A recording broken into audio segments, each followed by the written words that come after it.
ठरलं तर मग उद्याच्या भागामध्ये आज आपण बघणार आहोत. सायली झोपलेली असते पण सतत तिला ती लहानपणीची तन्वी दिसत असते आणि ती रात्रीतून उठूनच ते पूर्णाजीने दिलेले फोटो ती बघत असते. तर अर्जुनसुद्धा उठतो आणि सायलीला म्हणतो, तुला आता रात्री उठून तन्वीचे लहानपणीचे फोटो पाहण्याची काय इच्छा झाली? तर सायली मनातली मनात विचार करते, मी यांना कसं सांगू की जी मुलगी ही आहे ती माझ्या स्वप्नामध्ये सारखी येत आहे. आधीपासूनच हे दृश्य माझ्या डोळ्यासमोर येत होते जे या फोटोमध्ये आहे आणि हीच तन्वी माझ्या स्वप्नामध्ये पाहत होते. तर इकडे नालायक सचिनने गुन्हेगाराची हद्द पार केलेली असते आणि चक्क स्वतःच्या आईवडिलांचं घर विकून तो आता त्यांना चुकून वृद्धाश्रमामध्ये आणून ठेवतो.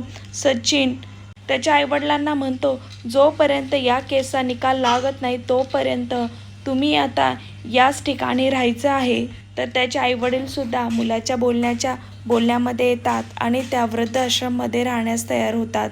तर सचिन विचार करतो, इथे तुम्हाला आता आई बाबा कायमस्वरूपीच राहायचं आहे, हेच तुमचं घर आहे. तर इकडे दुसऱ्या दिवशी सायली तेच परत फोटो घेऊन हातामध्ये बसलेली असते आणि सतत तिला तो प्रश्न मनामध्ये तिच्या येत असतो, ही लहानपणीची तन्वी माझ्यासमोर का येत आहे आणि वारंवार हे फोटो मला पाहण्याची इच्छा का होत आहे? मी या छोट्या तन्वीला माझ्या मनामध्ये का शोधत आहे? तर सायलीला या सर्व प्रश्नांची उत्तरं मिळणार का? तीच खरी तन्वी आहे. ती हे सर्व सत्य कशा प्रकारे शोधून काढणार हे पाहण्यास अतिशय रंजक ठरणार आहे. असं सिरियलचे सर्वात आधी अपडेट पाहण्यासाठी माझ्या चॅनलला सबस्क्राईब करा. त्याचबरोबर बेल आयकॉनवरती क्लिक करा, म्हणजेच तुम्हाला येणाऱ्या व्हिडिओचे नोटिफिकेशन मिळतील. व्हिडिओ पाहिल्याबद्दल धन्यवाद.